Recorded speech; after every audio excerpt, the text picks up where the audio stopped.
This is Josh Slay. You're listening to the Action Sports Show powered by Toyota of Escondido. You're on, guys.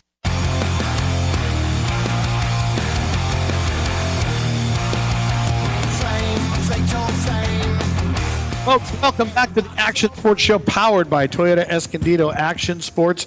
This is the Action Sports Show, your weekly one-stop shop for everything and anything in the world of action sports of all types. I'm one of your hosts, Jim Holtis, joined with Dan McGranahan, Travis Clark sitting in today, and Amanda Woods. Like to let you know to go to the website and follow us on all of our social media at TEActionSports. That's at TEActionSports. Stay tuned in what's going on all week. But Dan, if you could tell us about our next huge guest here in-house. Oh, man, am I excited to have this guy here. I've been a hero of his for a long time. I'm sorry, let me rephrase that. He has been a hero of mine for a long time. Maybe you are. We'll have to ask. I guess you're a hero in your own right, aren't you? This guy has broken the internet probably a dozen times in his life. And when I say breaking, maybe that's what happened. Truly breaking. And he has earned hero status in my eyes over and over and over. Not only is he an incredible individual, he's an incredible family man. He's one of the most gifted people to ever throw a leg over a dirt bike. And we have him right here in studio right now. Ladies and gentlemen, Robbie Maddison. Welcome to the show, Robbie. Thank you very much. Pleasure to be here. Oh, it's so great. And we actually almost had you on the show a few weeks ago, and we didn't even know this was cooking, but you knew. Yeah, I've been sitting on it for some time now.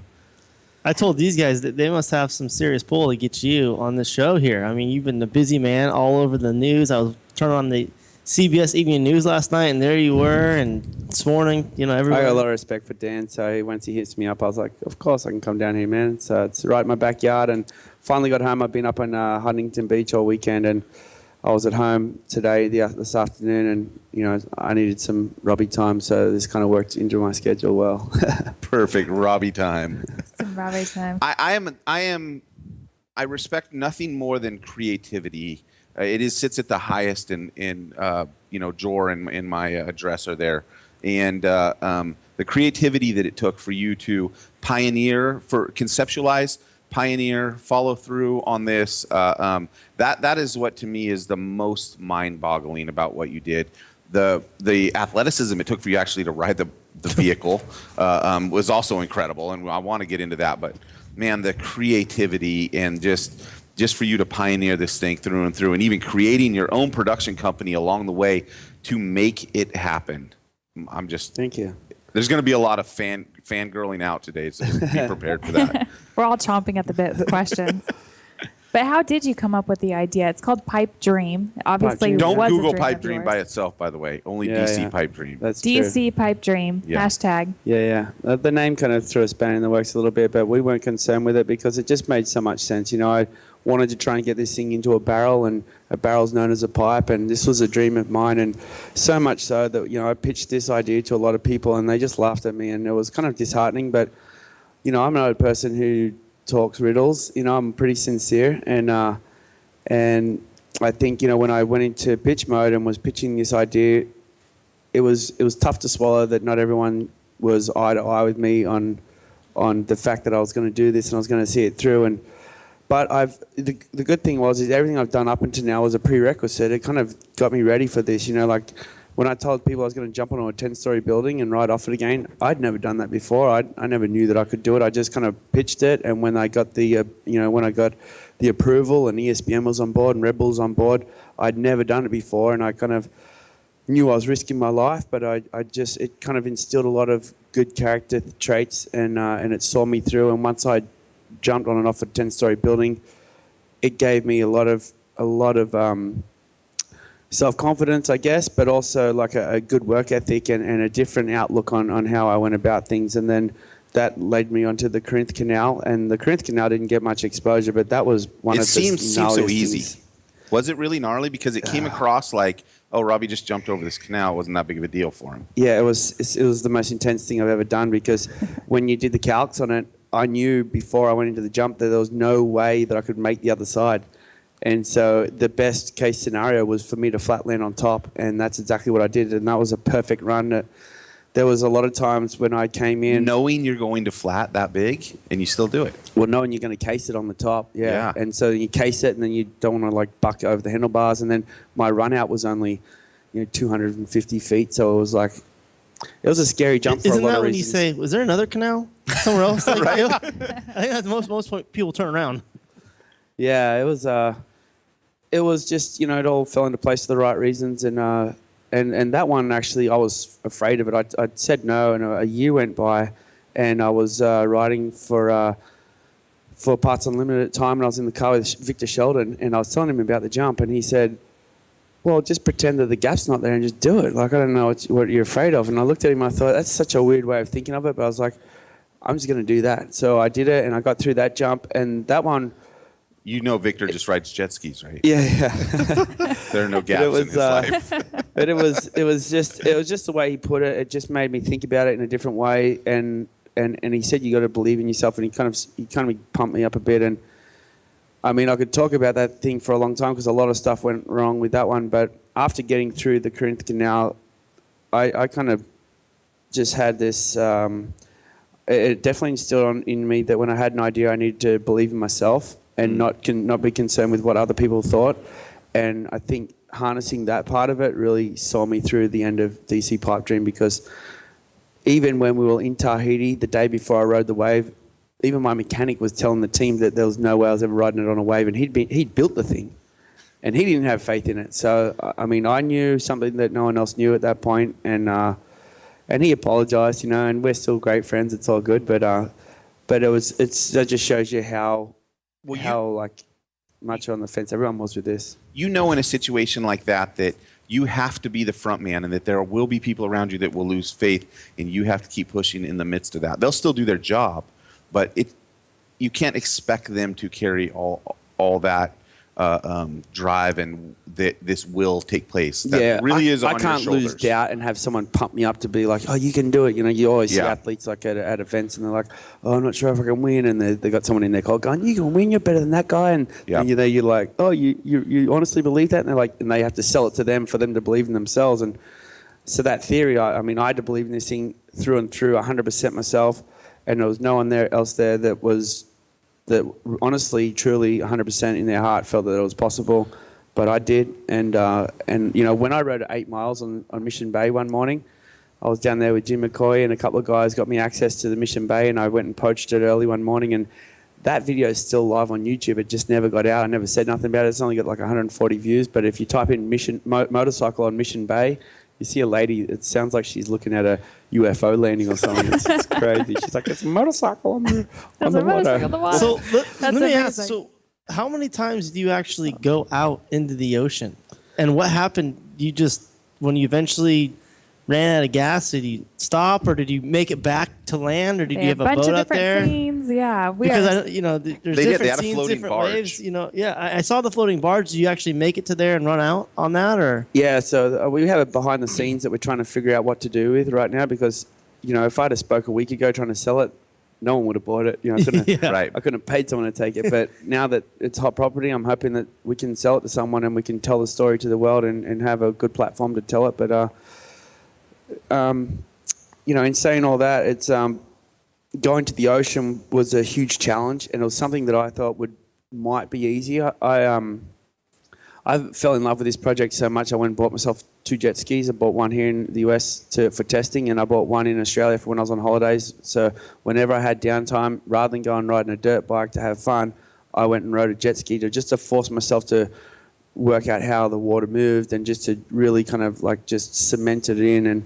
and just so even though I thought I knew it all, I just really want to kind of put myself in the ocean as many times as I could, just to expect the unexpected and just try and get out of every situation. I'd try and ride as close to the lip of the wave as I could, and I'd try and put myself in uncomfortable positions as much as I could, just so I got it as well rounded as I could. And I was lucky I did it for sure, because I got to Tahiti and we were out there at Chopu, and I'm on the jet ski. Chopu is so gnarly. It's such for people who don't know. I mean, for people who don't know, Chopu is not a typical wave. You come out of a bay, and actually the ocean sucks down out of it. So it's only a downhill run. It just falls on itself. Yeah. It's so scary. I mean, I got there and I was like having second thoughts for sure. And my friends had warned me, and a lot of my friends pro surfers, and I told them about this, and none of them thought it was a good idea. The only one that backed me in was Kai Lenny. I mentioned it to Kai Lenny, and he said, I think Chopu would be a good spot. It's nice and flat out there in front, but it was... But what about the fact that it's only like 1.5 feet deep right there, and there's all those channels in the reef? My friends are like, oh, the reef's there. I'm like, yeah, but it rides on water. It rides on land. Like, if the reef shows up, I'll just ride right across it. I'm not scared of the reef. So, but Endurocross. It threw some spanners in the works. Like, when we got there, the one thing I didn't realise, and the thing that Chopu is the gnarliest in the world for, is it sucks so much water out the front of itself that it actually goes below sea level. Right. And it's like, on the bigger it gets, the lower it gets. It sucks dry sometimes. And when I got my idea of riding the wave, the way I'd visualised it, I was going to come across in front of the wave. Then as it was breaking, I was going to cruise along kind of parallel in front, and then just kind of find my right spot to just pull in and try. Because you wanted in the tube. I wanted to try and get in front of the tube at least, so when from the channel it looked like I was in it. Yeah. But as soon as I got in front of the first wave, I started riding along, and I just lost momentum and sunk, and the wave just smashed me. But it was because the water was sucking up. It was like a treadmill effect, and it just spun out, and I just sunk. Were you tripping? Like what? Yeah. Like something weird is aliens I was like flat happening? out, and I was like, this has never happened before. I'm going so slow, and then all of a sudden I just sunk, and that was a bummer. How many bikes did you lose? That was my next question. How many bikes did you lose? We're all thinking that. I went through 2 bikes. We took 2 bikes to Tahiti, so we rebuilt both of them probably 10 times throughout 3 weeks. And then for the project itself, I went through 5 bikes. Wow. I heard you lost one of the bikes at Tahiti. Like they couldn't find it, one of them.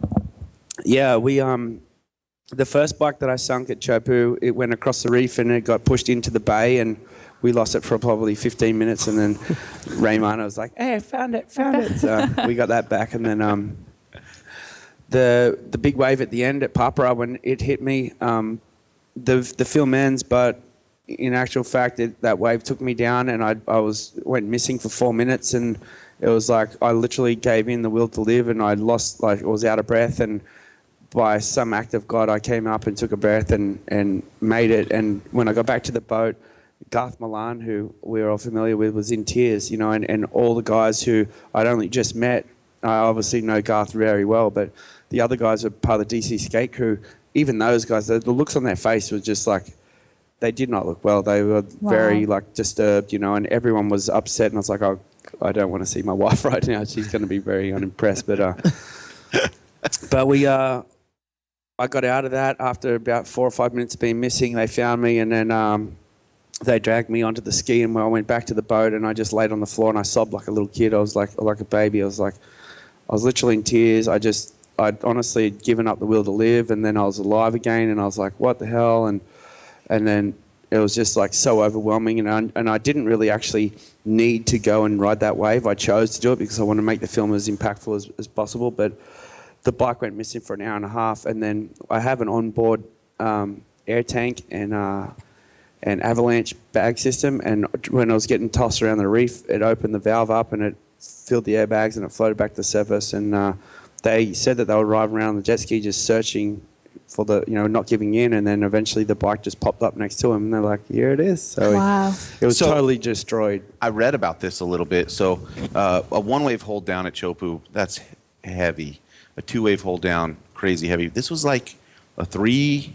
How many I had waves? 4 waves hit me. 4-wave hold down. But I popped up here in between here and there. I don't know if they class that as hold down. Okay, no, that's not a straight hold down, but to be in the impact zone through 4 waves at in full Chopu, motocross gear, in full with motocross a helmet gear, on, with your boots on. Wow. Yeah, it was very. the heart What rate, the kind of- lack of oxygen, your body shutting down. You are completely be at the alive. mercy of the ocean. You have nothing. I gave in. I literally. You have no choice. Yeah, I Yeah. mean, I got out in front of that wave and saw how big it was, and I just knew that all the waves had been breaking differently to that. I'd been out there for 3 hours riding jet skis, and Raymana had been surfing. We were waiting for a storm to pass, because we wanted the kind of continuity for the film. We wanted the sky to be blue and waiting for the clouds to pass and save money in the edit studio. But He does have an entertainment business mind too. but we didn't want to edit the sky out frame by frame. It would have cost too much. But so I was like, let's just we need continuity. I was like kind of pulling those on. But anyway, so when we waited and the sky finally opened, the swell went away. It was crazy when the storm was going, the swell was out of control. But sitting on the boat, eventually I just see this black line on the horizon coming, and I was like, that's my wave. And as soon as I thought that's my wave, there was something inside of me telling me not to take it. And I didn't even think, but the guys have been telling me there's these west bombs, and they said, you got to be careful, don't get a west bomb. They got a hook on them, and they'll close the whole bay out. And if you're on a west bomb, you're screwed. There's nothing we can do. And it didn't even cross my mind, but I took off the boat and was hunting along this wave, just like I got this smile on my face, like a little kid, just like, this is awesome. I'm gonna get in front of this barrel, and this is gonna be the best wave. And I was focused on that, and right when the wave kind of got too big to pull out of it, and there was no way I could run in front of it because I already knew that was no man's land. I realized this is a west bomb, and then panic went through me. I really literally thought, I'm dead. That was the first thought that came to my mind. I was like, this is the end of your life. This is how you're dying. And I was like, oh my gosh. So I just, I knew fifth gear didn't work because it just didn't have the revs, but there was nothing else I could do. So I was just like, just clicked fifth. And then the wave just picked me up and spanked me, and I caught the bike in the back. And then that's when the wild ride started. It was the most ferocious ride I've been on. That was like... What I read was that the bike goes about 35 miles an hour and the wave goes about 15 or something. But when the wave's sucking away from you, it all comes together to basically you can't outrun the wave. Yeah, somewhat. I can't go out in front because of that treadmill effect. And then if I could outrun it if I went along the face, but because it was closing out, I couldn't go on the face. So it was only in front or the face, and so there was nowhere to go. So... when I went, I still tried to go out in front of it, but that treadmill effect, I thought, I'm just going to click fifth gear and hopefully fifth will speed up, and it might, but it only just prolonged for another 30 seconds before it took me down. But you see at the end of the film, the wave. You got a good shot. Golf, Good shot. I mean, that picture is just unbelievable, and wow. The picture is insane. And to me, I was like watching the video, and as a surfer and someone familiar with Chopes, I was like, what? It's ending right now? You can't end it right now. Like, what are you doing? So I'm hoping. Well, it ended full and we cliffhanger. knew. I thought it was like, maybe this isn't the full release. I thought it was a teaser. I thought maybe it was a teaser. So I'm hoping that when you do your behind the scenes, that you show maybe what happened, because someone who can appreciate the waves and surfing, I mean, what you probably went through next was worth a video unto itself. I mean, I can only imagine listening to you describe it. It sounds every bit as bad as I pictured it being. Is that in the behind the scenes? I'm sure it has. I haven't been through the whole. You guys haven't even cut the behind the scenes yet, Right. right? We got a rough edit. They got sent to me today, but I just didn't have time to go through it. But I'm going to go through it tonight and check it out. But it's definitely in there because I remember being on the boat. It's like telling them to turn the cameras off, and I was like sobbing like a girl, But I literally, when they went to pick me up out of the ocean, I didn't have any strength left in my body at all because I was like treading water in this moto gear, and the only thing I could do is I was coming up, and like probably my visor was popping out and my eyes and maybe just my mouth, just enough to get a breath. And there was so much undercurrent that was ripping me back down, and so I was fighting to try and get up to wave an arm so they could see me. And I could see them looking, and I'd wave my arm, and right as I waved my arm, I could tell they didn't see me. And by the time I'd wave my arm again, the next wave would hit me, and then I'd be gone missing again. And that went on for 4 waves, and by the time they finally got to me, I ran a marathon. It felt like it was. Who was your ski driver? Your poor wife must think you're crazy. Ray Mana was on the skis, and that's solid. He had all the water safety crew that does Chopu events. So I'm not familiar with all the guys' names, but they're the best in the business, and they're the guys who you see. Who one of them, he was famous because he towed Kelly Slater into a wave, and that was a very highly viewed shot. That So they're the guys who are the pros on that coast of Tahiti, and they definitely saved my life. So you are a surfer for a long time. Did you surf any Chopu? Yeah, I mean, the very first day I got there, I got towed into Chopu, and very first wave, tried to pull in, the lip caught my head. I got to feel what it was like to go over the reef and snap my board. Very first wave. Love it. And then, but I stayed out there. We surfed a couple more. I think I surfed Chopu 2 days, and then we went to Paparo, and I surfed that at like 15, 18 foot, and Wow. and I didn't have a life jacket on, and the wave I fell off on there, that was like one of the scariest moments of the whole trip for me, because no life jacket out there is like the worst thing ever. But It's a lot of water moving around. yeah. But we got out of that, and growing up surfing definitely gave me this concept, the idea, and gave me the confidence to be able to read it. Well, watching you do it, and if you watch closely, there's so much bike skill involved with what you're doing. You're moving around on the bike a lot. You're adjusting. You not just, you sit on a Sea-Doo or a Ski-Doo or whatever you want to call them, a ski, and it'll, for the most part, do what it does. It balances itself. Your core is not on overload trying to control that thing. On that dirt bike, you are hanging off the back of it, and you are on constant reaction, like you would be. I compared it to having two flats and going wide open down a canyon road on a dirt bike. Yeah, like that's a good comparison. It's just it wobbles, it wibbles, it does what it wants to do, and you got to still control it. I'm really impressed by that. Thanks, man. It was it's definitely hard to know how it was going to behave, because we ended up putting lifter plates on it, so it allowed me to go slower, and it kind of had less drag. But every time we'd make an adjustment, especially when we added lifter plates, the way it behaved was totally different. I had to ride it different every time, but it was, like you say, it was an ab workout times 1,000. And by the end, were you able to kind of control it and go wherever you really wanted to? If you wanted to go over here, cruise over there, and just Within reason. I mean, I couldn't run over a coin on the ground, but I could. maybe $1. I managed to get to the boat. You got across that reef. But the very first time I went to hit the boat, I just missed the back door, and I hit the corner of the boat in the face, and and I was like celebrating. We made it! We made the wave! And like get all the way there, and it took the door out, and but it was great. We made every other trip into the boat successfully, and it was definitely not. Yeah, it was just one of those things that it all just fell together. It surprised me. It surprised everyone, and I just can't thank DC Shuko and Jeff Taylor, the president at DC, for believing in me, because I pictured a lot of people, and he was the only one that took me on. Well, I have one thing to say on that. Incredible. If Robbie Maddison ever comes to your door, comes to your meeting, and pitches you on anything, I don't care how crazy it is, I'd listen. smile at him, sign the check, and tell him you're ready to sign another one as soon as he needs it. 20 million because this views, guy he's deserves laughing it. at. He's laughing right now. That was when we started the show. It's probably Yeah. crested 30 or 40 by now.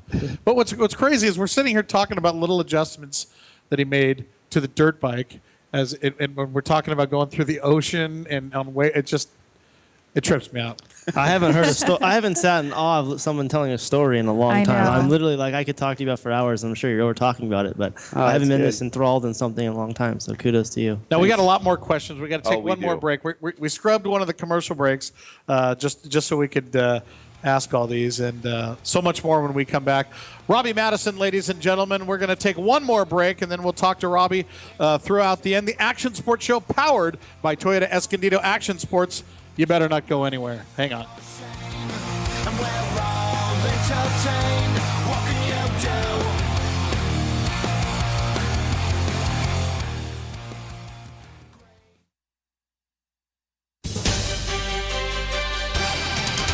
One name you should know, the best place you can go, Toyota of Escondido. It's official.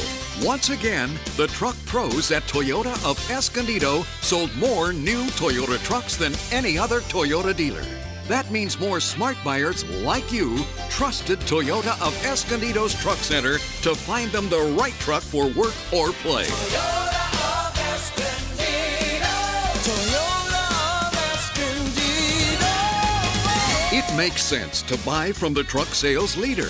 Let Toyota of Escondido customize your new truck to fit your active lifestyle. Choose from lift kits, custom tires and wheels, and much more. Come experience a whole new way to buy your next truck. Toyota of Escondido. Toyota truck sales leader for San Diego County for 2014. You're listening to Guy Talk, broadcasting live from the Sport Clips Haircuts locker room. Caller, you're on the air. Hey, boxers or briefs? Speaking briefly, boxers. Unless you're a boxer, then I'd go briefs. Next caller. I want to find my nearest Sport Clips, but I don't want to ask for directions. It's not technically asking for directions if you use sportclips.com to find your nearest Sport Clips location, and no one will ever know. Let's take a break for a word from our sponsor, Sport Clips, where guys go to get an awesome haircut while watching sports on TV. Throw in our relaxing massaging shampoo and our legendary hot steam towel, and you've got our MVP haircut experience. Your head will be as majestic as a freshly mowed Major League outfield. Try it today. Last caller, you're on the air with Guy Talk. So, how cool is getting a haircut at Sport Clips? Oh, it's like stepping up to the plate and slam dunking a touchdown. That's all the time we have today. This has been Guy Talk, brought to you by Sport Clips, where it's good to be a guy. Hey, this is Dean Wilson, and you're listening to the Action Sports Show. You're on, guys.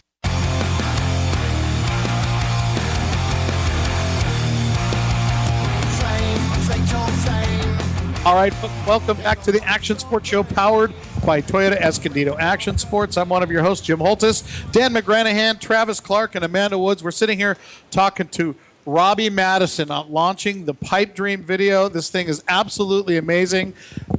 I got a question for you.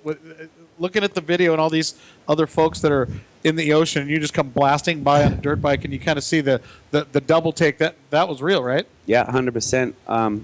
Were they freaking out like a guy on a dirt bike? Just Yeah, we came out there and we had the boat, and it looks like a pirate ship. It was all sprayed black, and we had this big ramp built, and I had the dirt bike on the top of the roof tied down with tie downs, and I'm sitting up there, and we came past them in the break, and they're all just looking at us, and we go out 100 feet further out, and we're just sitting out there, and I'm on the bike revving the bike run, just keeping it clear, what is this guy doing? and then so they knew I was going to go down.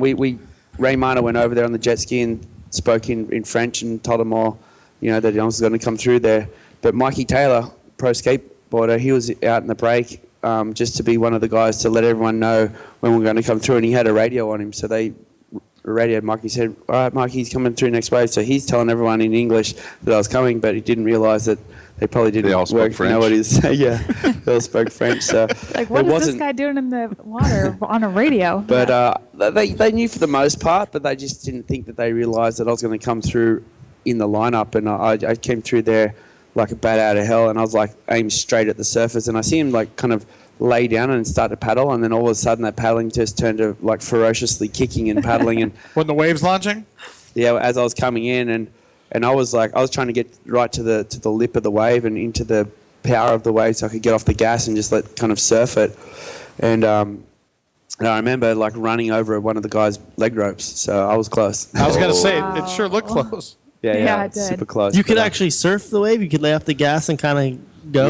Yeah, that was that's what I've ended up figuring out by the end, that was the way to ride it, was to get on the face of the wave and get Once off the gas. treadmill was rolling. Yeah, I mean, it wasn't get off the gas and just surf it, but I'd get off the gas for the most part. It stopped driving itself, and I'd pick up on the wave, and I'd just cruise with it, and I'd just kind of blip the throttle a little bit, just kind of keep it steady and keep it going where I wanted to. But where on the film where you see I kind of turn a little bit and follow the wave, that's me getting off the gas and just letting the power of the wave push me around.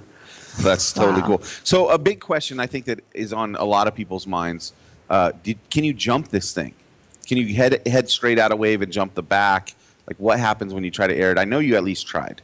I didn't try it. That was my big goal, was to get barreled and then turn around and come back out and jump and see if I could double up 2 waves. But whoa, well, you do jump big gaps, I guess. That's a big double. That's a big double. Yeah, depending on where it is, I mean, Sure. in Dubai, when they got the windstorms, the waves are so close Sure. together. Yeah. And then, depending, but most waves are around about 100, 200 feet apart, and I'll case on a 100-foot water double. I love that. day. That's totally reasonable in his mind. Absolutely. I love that. No big deal. Wow. No big deal. But yet to get the bike performing well enough to do it. So it's I was hoping that for this film it would be on a whole different level, and it would be ripping around like a jet ski, and I wasn't able to get it to that point yet. But I really struggled on getting the people to back me and help me figure this thing out. I mean, I kind of used up every smarts that I had, and not that I had many to start with, so I was kind of really running on The fact that you struggled guess. so much to make this thing happen just brings me like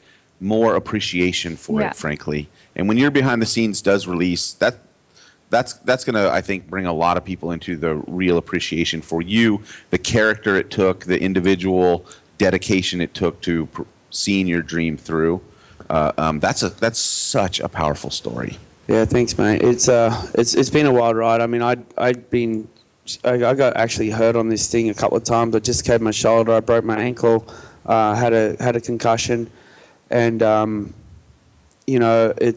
was over the space of testing. But a lot of the times when I do most of my crazy riding, like really trying to put the thing through its paces, would be right before I got back on the shore, just in case it did go down or something happened. It wouldn't be hard to get the bike back. And a lot of times I would get out of control and cartwheel off the bike and land on the not in the water. I'd land on the shoreline. So there was so many times I wanted to just give up. One time I nearly drowned in Lake Elsinore. I went out there and I forgot to put my life jacket on, and the bike sucked a bunch of water. And as I went down, a diaper or two, probably. It's Lake Elsinore. I thought I was going to float, and eventually I couldn't float, and I was sinking. My boots are full of water, and I was literally going down. I couldn't tread water, and I was only lucky that the bike had landed on its side, and I could put my tippy toe on the handlebar, and it kept my mouth above the water. And the guys got to me on the jet ski and rescued me. But that was like, it put us through its paces. And when that happened, I was ready to quit, because I was like, dude, I don't want this going on anymore. But then I just made a checklist. I'm like, I just need to be military and make sure I put all the safety gear on. And but I had to go and force my mechanic to stick with it, and I had to I was paying out my pocket to try and keep everyone coming to film this, to document it, and all that kind of stuff. And it really kind of felt like I was swimming against the tide for over a year. And it definitely, lucky I was a stubborn character because I stuck with it. But I mean, it gave me every reason to give up on it, and it showed every signs of no one caring about it. And then I'm just so glad it worked out the way it did. I think I went through so much BS with it that the universe just blessed me with Well, I think that's the lesson in it. I mean, kids need heroes these days, and it's such an honor, again, to have you here and be talking to you, because for a child to watch this video and look at it, and I can't wait, like they said, for the behind the scenes to come up and see all the hard work that it takes to accomplish your dreams. You can dream big, but it takes hard work. And I was looking at your Instagram, and you're down there on the ocean floor with the weights, probably training your muscles and your lungs. There was a lot that went into this. Talk about the training that you did to just be good in the ocean. I actually stumbled across the Wim Hof method. I don't know if anyone's heard of that. It's a bit weird, but Vice posted it the other day, so I've just been doing that recently, and that is, I wish I had found that 2 years ago, because hold my breath for over 3 minutes now with no oxygen in my body, and that is life transforming. I'm so stoked I'm doing that. So that's like what I'm all about right now, and it's actually changed my whole lifestyle. So I feel great right now, and thanks to Wim Hof.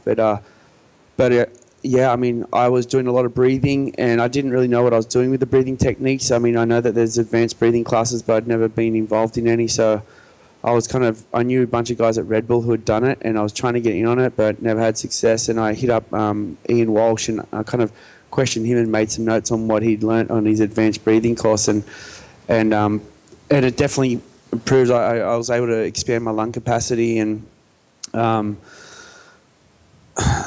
lot of it was just having the vision with the bike. It was so much of it was mental and a physics problem. There wasn't. I mean, the core side of it was crazy. When I rode it 7 miles on Mission Bay, it was like the biggest workout ever. I was like, I don't know if I can kick. I did one lap of the bay, and I was like, I got to pull in, and I was like, no, I'm just going to go again. And eventually, it was a lot. But from doing that, I realized I can't run this body position, and so that kind of made me rethink about the way it was set up. And we made some changes, and we were able to change the way the dynamics were set up, and I was able to kind of adopt a regular sitting position, which was very comfortable and worth it. But other than that, I've been so injured lately. I need a full knee reconstruction, which now this is out, hopefully kind of, you're only as good as your last feet. And I felt like people losing faith in me, because it's been a little while since I've done something. And what's wrong with this world? This guy jumped, right? Like, it's I crazy know exactly what you're listening- thinking. The same thing I am. Listen to the story about people getting behind you and the lack of support, and kudos to DC for recognizing it. You have a Huge. long list of partners, and it's crazy that no one else saw the vision or even passed you in the right direction with breath holding classes and all that kind of stuff, because a lot of it went into and just guidance and support, and telling you or helping you figure things out, from a mechanic standpoint or engineering standpoint or physiology standpoint. There's a lot of people could help, and it's crazy that only one partner really kind of stepped up and got it it going. really kind of like came down to like how much do you want this. I realized at the start, I realized at some point, like, if I'm going to do this, I need to figure out the engineering side of it, and so I started like researching on how water flows and like really like rolled my sleeves up and just. Which your wife is a wakeboarder, so there's some. Yeah, and her brother had some insight great there. Information and insight, and actually a guy that helped me a lot was Jimmy Redmond, who's the owner of Liquid Force. He came out and came on site and helped me with, but same to say.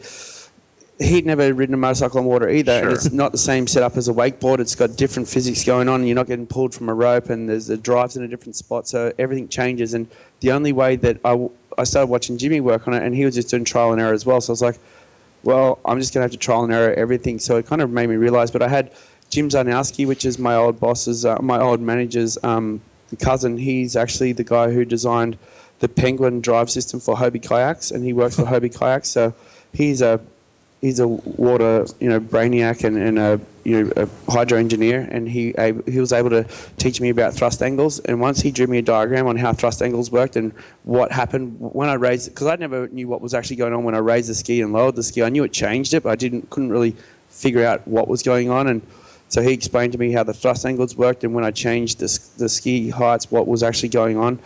So that made me make a lot more different calculated decisions. And so I got to ask you this: and I know you came across this when that goofy YouTube video of the guy with the old CR500 on the aluminum boat. He's got it hanging off the back, and he rips it around.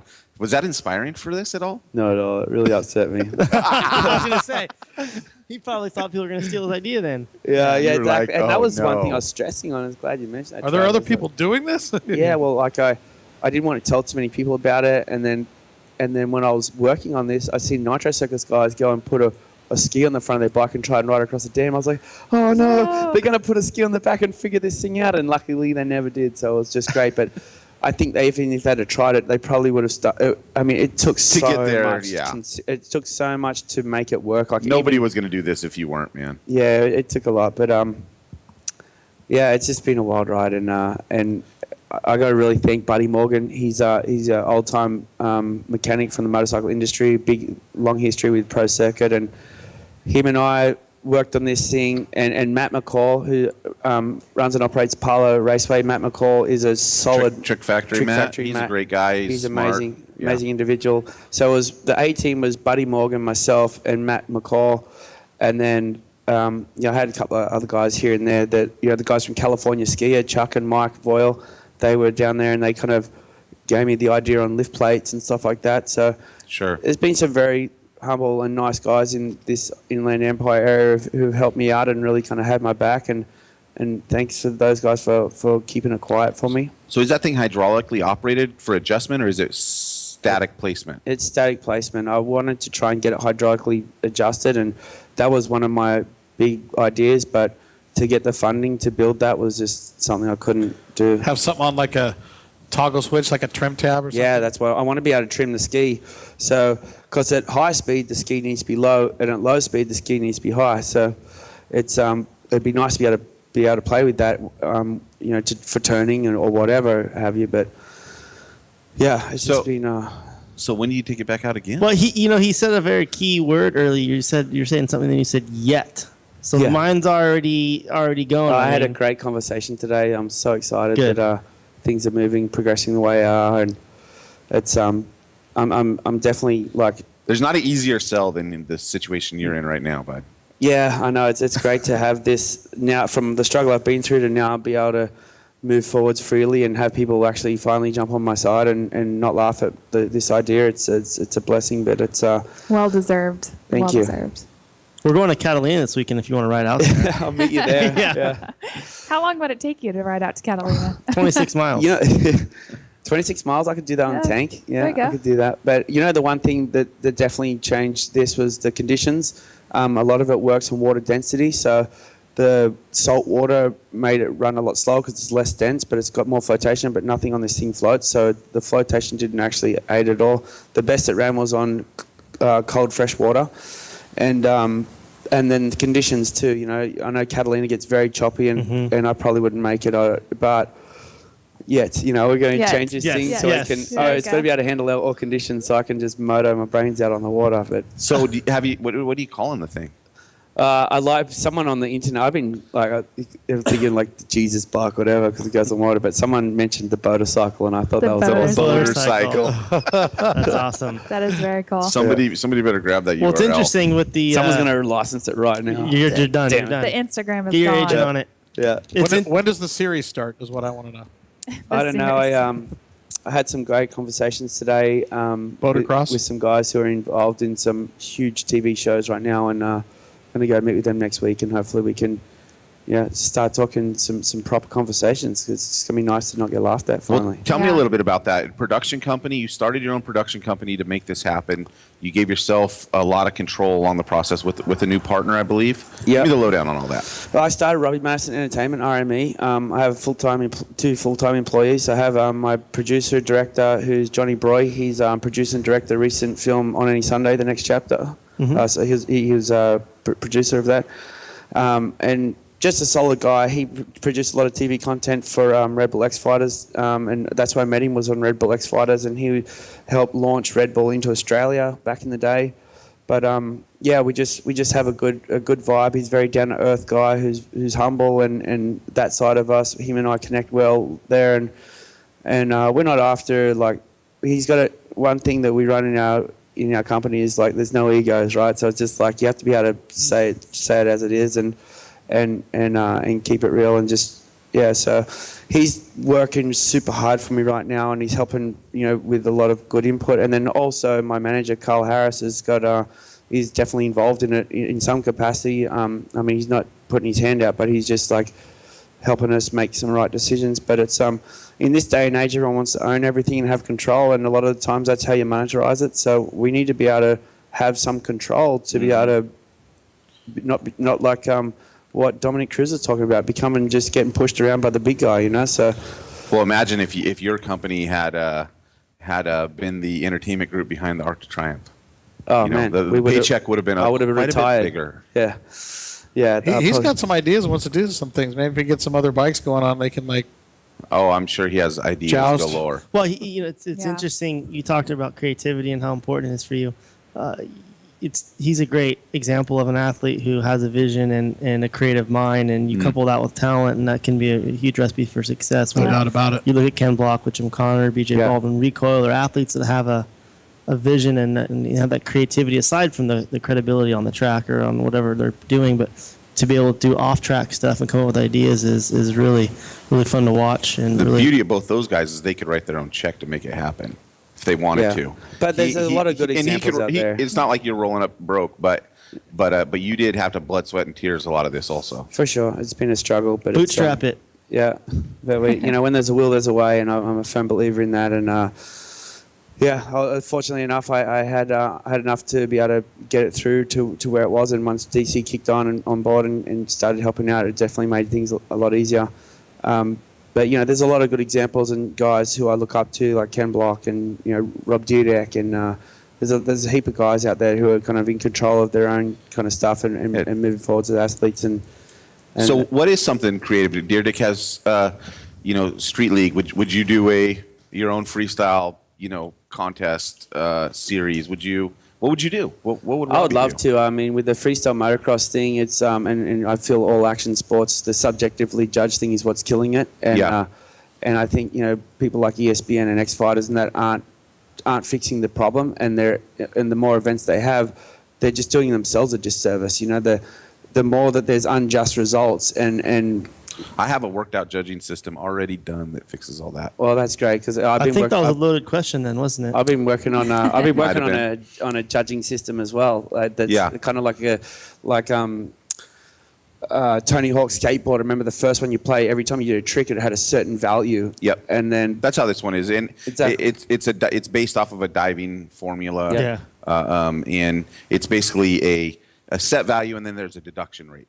So I've got a very. You guys should have dinner. Yeah, we should. We should chat then. But one thing I want to mention this week is like how blessed I am. Just my wife and her support, and my kids, and last Saturday we were having last Sunday we were having a barbecue at the house. Sorry, it was Saturday, and I had some BMX guys over, Harry Main and Andy Buckworth, and I got his BMX line into my foam pit, and I went down on my BMX bike, hit my head, and I was having a seizure at the house, and we had to keep it quiet because I didn't want to spoil this whole DC project. But called an ambulance. I had 3 seizures in the ambulance. Got to the hospital. I wasn't responding, so they had me on life support and woke me up on Wednesday. And, oh my gosh! Woke up on Wednesday, and on Thursday I couldn't even have a conversation. Friday I was laid in bed all day, and Saturday I went into the biggest media storm in my life. Oh my God. That's going to be on the behind the scenes too, right? You are just it's going to be behind the scenes. You're continuing I wanted to thank blow all the doctors at Inland Valley Hospital, the ICU unit there. They brought me back from the death, and I appreciate their hard work. So you died twice on this project?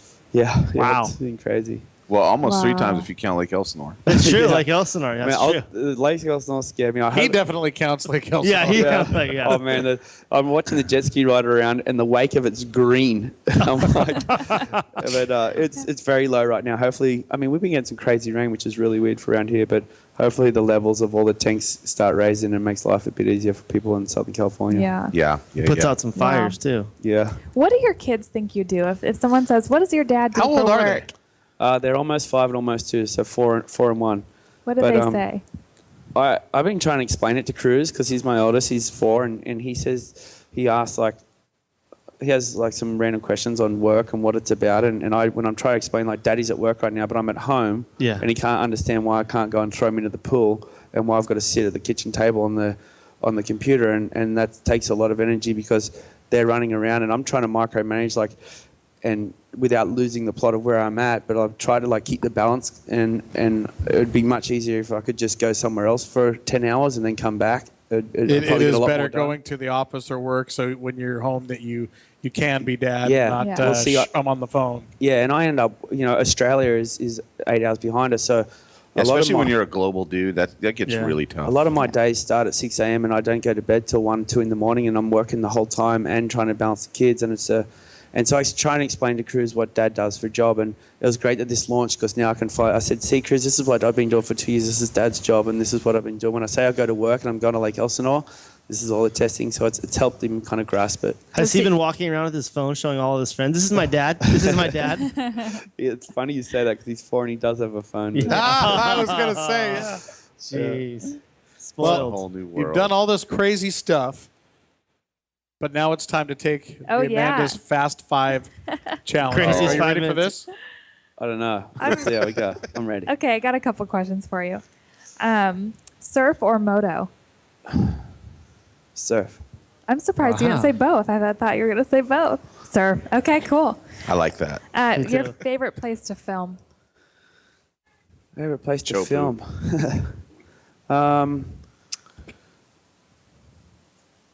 Probably not just Chopu, stump me. Dan. Probably His not house. Chopu. Yeah. Yeah, favorite place to film? Yeah, I'd have to say my house, Dan. It's where I've done a lot of filming, and it's where I'm most comfortable. Yeah. Your hero? I just have so many. That's the hardest question, and I hate that one because it's the hardest one to answer. And I'd hate to start naming people because who you exclude becomes the problem. A lot. I've a hero from my best a hero. Oh man, I don't want to. I don't know. Not your favorite at all. Just just random hero. Your least favorite hero. Well, Your MC. least favorite. I mean, he's There you everyone's go. hero, right? There you I love go. MC. He's such a legend. And this one you probably won't want to answer either. But favorite sponsor? Oh, wow. Man. Well, it's, after this, I can probably can't- guess what he's going to say. Well, I got to say DC because I've been with them the longest. So There you that's go. a fair one. But, I mean, Red Bull gives me wings, and they've been behind a lot of my stuff. And without them, they help support this project a lot and have been, they gave me jet skis and a lot of help. And, so that's a huge company. And as a small individual, I can see how it's easy to get lost. So, but, KTM has been great to me too. So I've got to really thank those three and Skull Candy. I mean, I could start listing them all, but yeah. You have great sponsors. Langston's GL, Grant Langston, he's been helping me out a lot too. Now, I asked Dominic this question, and I'm asking you. If someone was to write a biography about you, or if you were to write an autobiography, what would the name of that book be?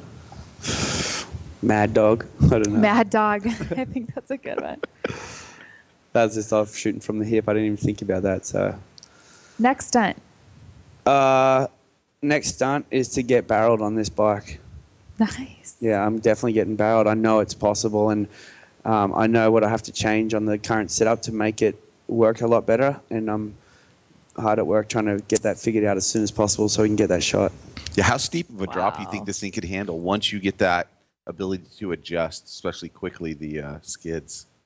I'm not going to drop in. I'm just going to come. I'm just going to come around, like you said. Cruise in from in front and just pull it right in and just get barreled and ride right out of it. That would be so nice. Yeah, but I mean, I could come in over the top, and I probably will do that. But I hope to be able to get this bike handling so well that I have the luxury of riding around the whitewash, riding over the top of it, cruising around doing whatever I want to do. Like a jet ski. Yeah, exactly. So could you do this with a like a Polaris Razor with dual skids? I don't know. Probably. The ocean's going to be a whole new place in 10 years. Yeah, off-road buggies all out in the water. Well, it's crazy. You got the snow bikes now. Yeah. Now you got water bikes now. People are taking it to the. You should see And the those evolution in the snowbikes- future. The snow bikes actually ride on the water quite well. I didn't want to use one because I wanted to keep the look of the dirt bike consistent. And if I had gone and put a ski on the front and had a big track on the back, it wouldn't have had the same effect, I don't think. Yeah, I think you're right. Now, I'm sure all the listeners are already following you, especially in the last couple of days, but where can everyone find you on your social media? YouTube, DC PipeDream. It's on DC Shuko's YouTube channel. So go to YouTube and check it out. If you're only a Facebooker, you can just go to DC's Facebook page and it's right there as well. Very nice. Thanks so much in the middle of this superstorm of Media storm, crazy. media wave for coming down and talking to us. What's next on the media stop tour for you? Tonight Show tomorrow or? No, there's a few things lined up, but I'm not really too focused on it. I'm just delegating jobs. My management's all over it, so I'll go where I'm told to. And I love all my sponsors. They're all the guys who have supported me through.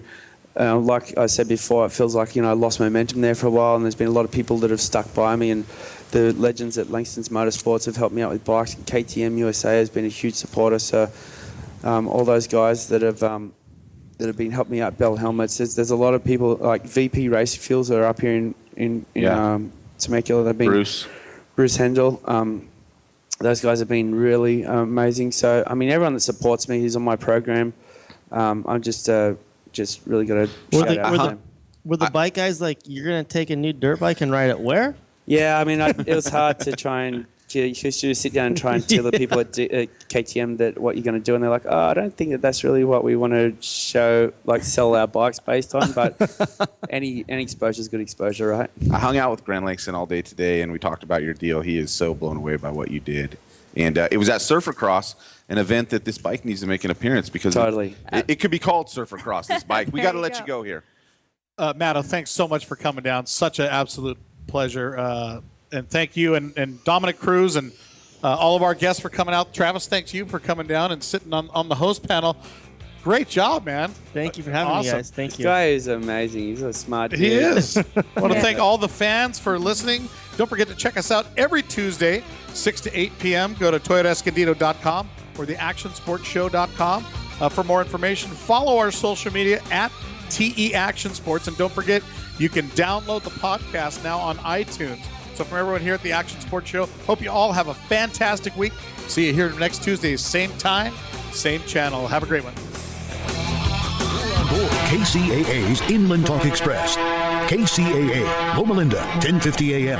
The station